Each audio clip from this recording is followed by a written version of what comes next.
Dear friends, आपकी जो class पिछली बार हो चुकी थी, एक पिछली क्लास, उसी के आगे कंटिन्यूशन में ये दूसरी क्लास है। उस क्लास में मैंने आपको सिद्धांतों के बारे में बताया था कि तैयारी कैसे शुरू की जाएगी।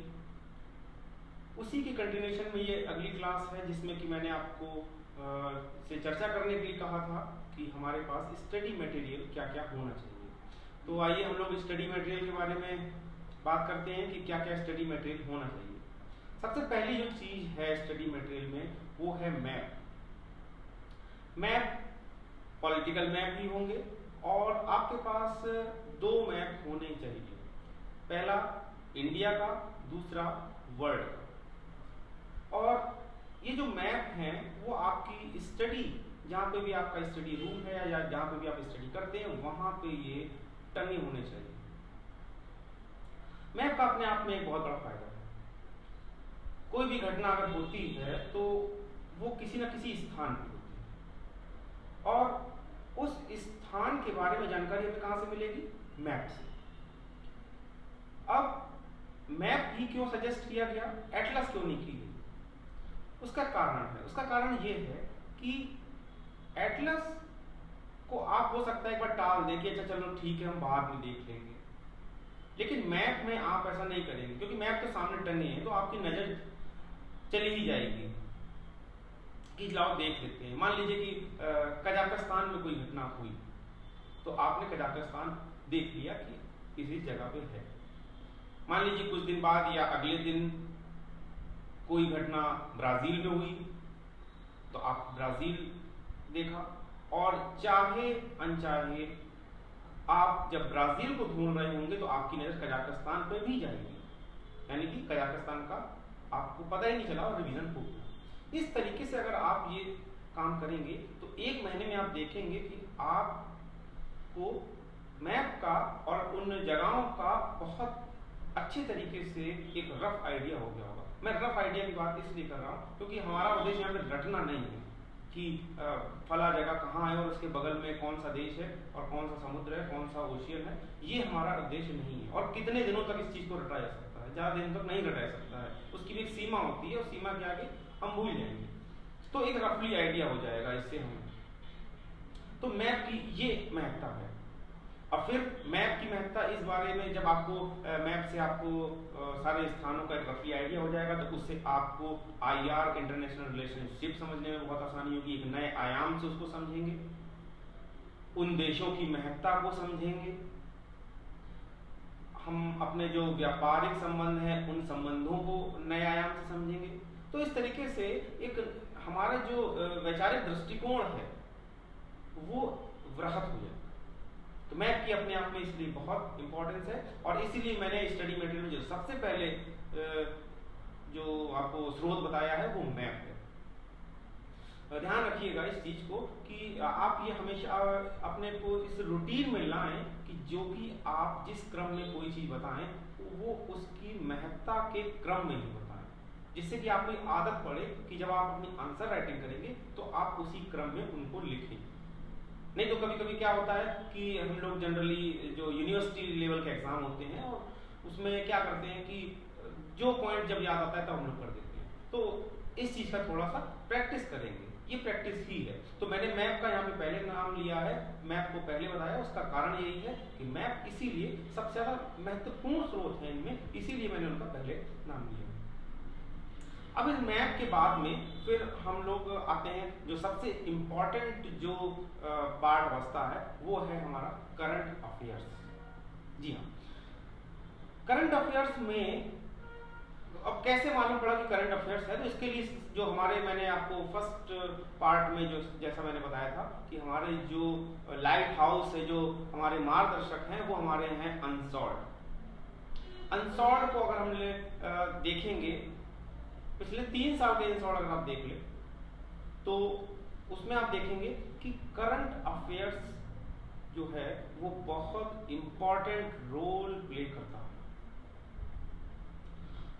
मैंने जो 4 मेन सब्जेक्ट आपको बताए थे, पॉलिटी, इकोनॉमी, हिस्ट्री, ज्योग्राफी, इनमें करंट बहुत इंपॉर्टेंट रोल प्ले करता है। हिस्ट्री में तो करंट इतना इंपॉर्टेंट रोल इतना क्या बल्कि कोई रोल प्ले नहीं करता है, क्योंकि जो करंट में घटना होती है वही हिस्ट्री बनता है बाद में जाके, इसलिए हिस्ट्री में तो नहीं होता है। लेकिन हाँ, पॉलिटी, इकोनॉमी, ज्योग्राफी में बहुत जबरदस्त रोल प्ले करता है। और इसी में अगर हम पॉलिटी और इकोनॉमी को ले लें तो पॉलिटी और इकोनॉमी में तो लगभग अगर हम प्री की बात करते हैं तो लगभग 75% वो कवर करता है हमारे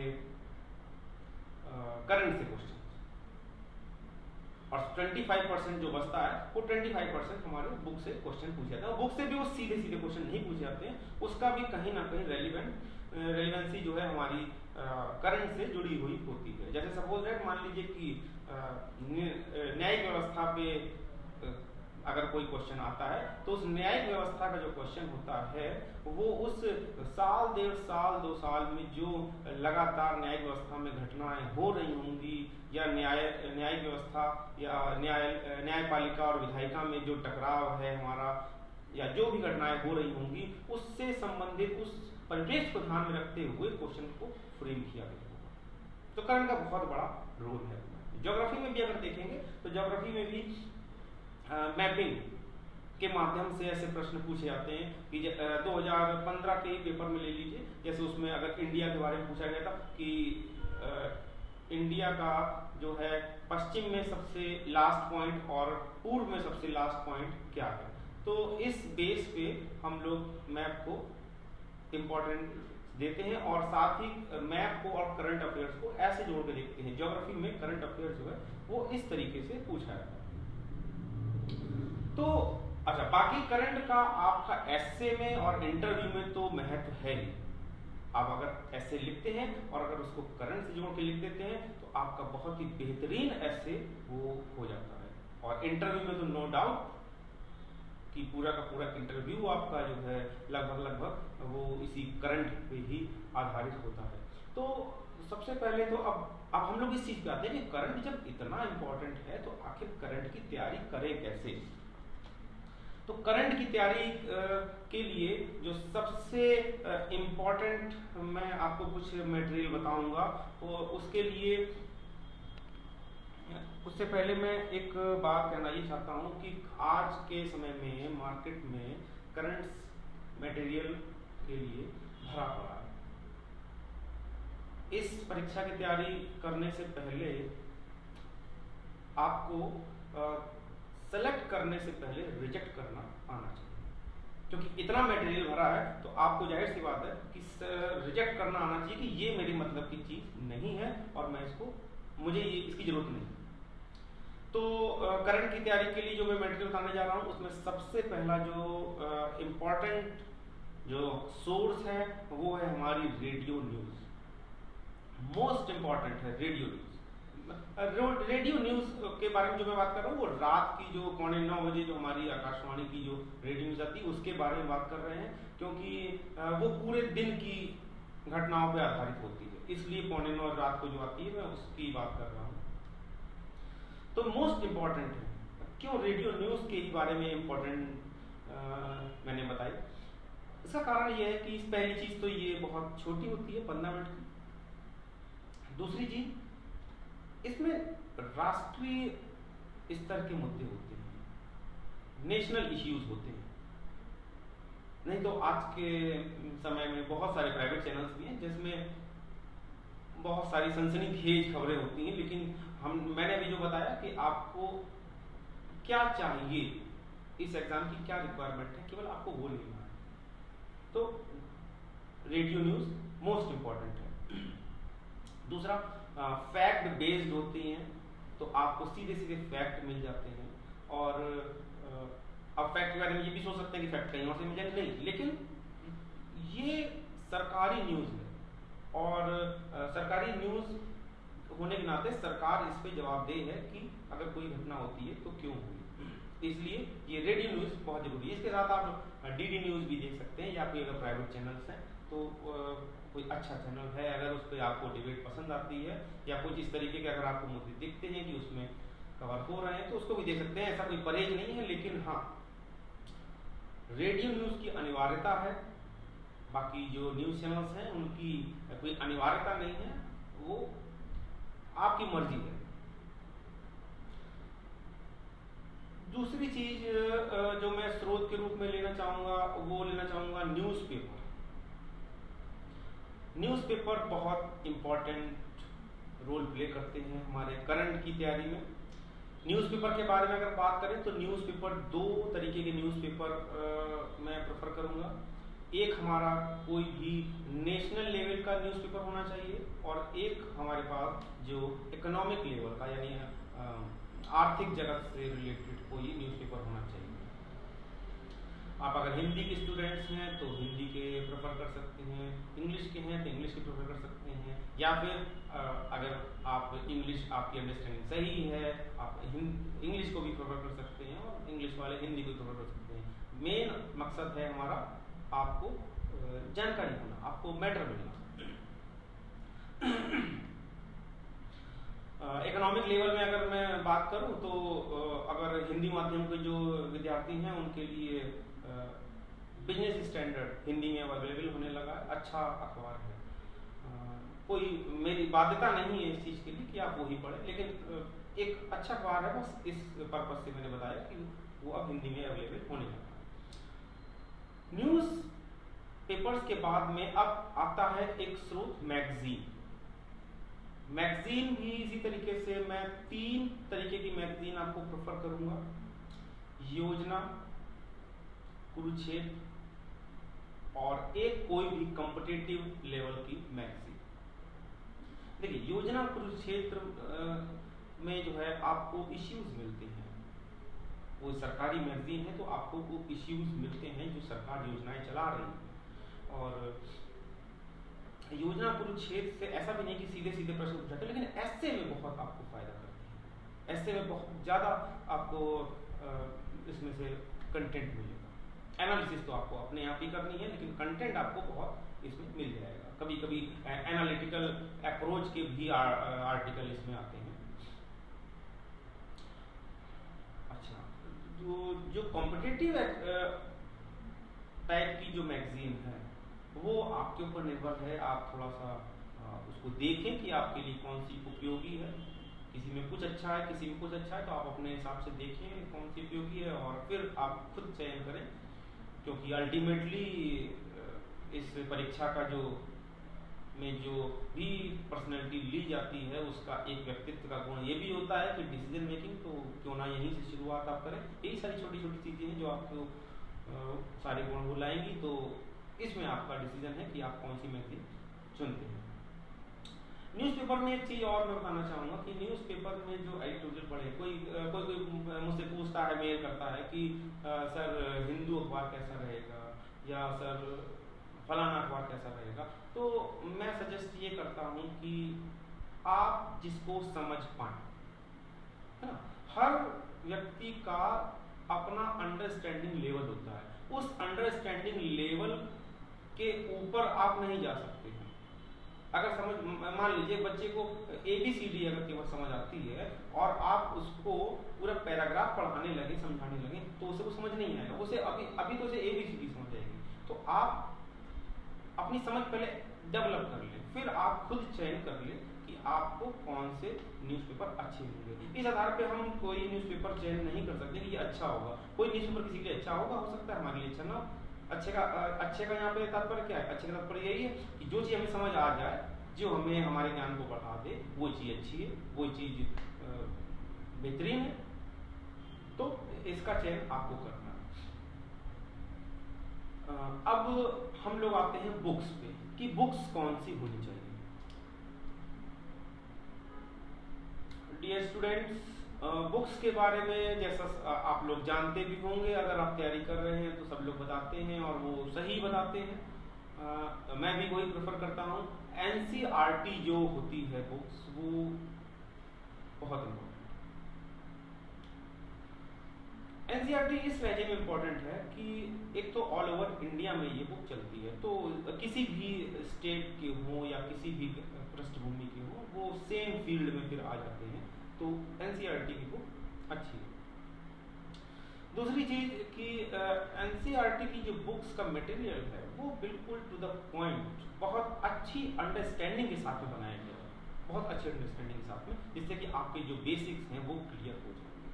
उसमें एक्टिविटीज भी है, बहुत सारी जो है क्वेश्चंस भी होते हैं बीच बीच में। बूझो पहेली नाम के कैरेक्टर्स में डाला गया है, वो प्रश्न पूछते हैं आपस में दूसरे से, जवाब देते हैं दूसरे से, तो उस माध्यम से आपको एक बेसिक क्लियर करने की आपकी कोशिश की गई है। कम से कम जो 4 सब्जेक्ट मैंने मेन बताए थे, यानी कि पॉलिटी, इकोनॉमी, हिस्ट्री और ज्योग्राफी, इन 4 की तो कम से कम एनसीईआरटी आपको 12th लेवल तक की पढ़नी चाहिए। बाकी की अगर आप 10th लेवल तक ही पढ़ते हैं तो आपका काम चल जाएगा।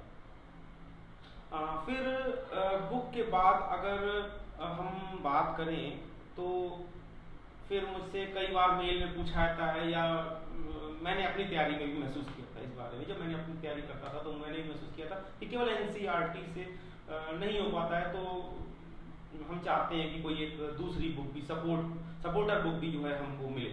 तो सपोर्टर बुक के लिए मैं सजेस्ट केवल करना चाहूँगा, कोई बाध्यता नहीं है। बाकी मैंने जो अभी आपको चीज़ बताई कि बुक वही अच्छी है, न्यूज़पेपर वही अच्छा है, मैगजीन वही अच्छी जो आपकी समझ में आए, तो आप थोड़ा सा जाएं और देखें कि किसका मटेरियल अच्छा है। मटेरियल का मतलब किसकी भाषा को समझ आ रही है, कौन सी अपडेटेड बुक है, कौन सा आपके पर्पस को सॉल्व कर रही है, वो आपके ऊपर है। जो मैं अपनी तरफ से जो और ज़्यादा पॉपुलर भी बुक्स हैं और जो सजेस्ट करता हूँ वो यही है कि पॉलिटी में आप लक्ष्मीकांत जी की बुक ले सकते हैं, अच्छी बुक है लक्ष्मीकांत जी की बुक। ज्योग्राफी की आप जो है माजिद हुसैन की बुक ले सकते हैं, और हिस्ट्री में आप 2 बुक आपको रेफर करनी पड़ेगी। एक तो आपको आज़ादी के पहले यानी कि स्वतंत्रता संग्राम के लिए, और एक आज़ादी के बाद की, क्योंकि मेंस में हमारे आज़ादी के बाद के प्रश्न आते हैं और प्री में जो आते हैं वो हमारे स्वतंत्रता संग्राम के आते हैं। दोनों के लिए विपिन चंद्रा की बुक है, वो अच्छी बुक है नो डाउट। और एक बुक और आई है डॉक्टर विजय अग्रवाल की आज़ादी की कहानी, वो आपका कोई अप्रोच तो नहीं बनाएगी, लेकिन हाँ कहानी के फॉर्म में एक बहुत अच्छी बुक है, एक आपका व्यू बनाएगी कि कैसे कैसे घटनाएं हुई, क्रोनोलॉजी जिसे कहते हैं, तो अच्छी बुक है, उसको भी पढ़ सकते हैं आप। इकोनॉमी के लिए रमेश सिंह की अच्छी बुक है, वो आपके जो क्लियर करने में काफी मददगार होगी बेसिक्स। उसके बाद अगर हम अन्य सामग्री में बात करते हैं तो अन्य सामग्री में भी बहुत सारी चीजें, जैसे economic survey of India. Economic survey of India हर साल आता है बजट के पहले, उसमें पूरे ड्यूरिंग फाइनेंशियल ईयर क्या हुआ, क्या क्या किस किस मद में क्या क्या फायदा हुआ, क्या खर्चे हुए, क्या कहाँ से प्राप्तियां हुई, वो सारी चीजें रहती हैं। तो इकोनॉमिक सर्वे ऑफ इंडिया आपके लिए बेनिफिशियल है। दूसरा, हर साल का जो संयुक्त अधिवेशन होता है, बजट का संयुक्त अधिवेशन होता है, तो उसमें राष्ट्रपति जी का जो भाषण आता है तो वो अपने सरकार का कामकाज पटल पे रखते हैं, पूरे देश के सामने रखते हैं कि हमारी सरकार ने क्या किया, एक फ्यूचर विजन रखते हैं कि क्या करेगी।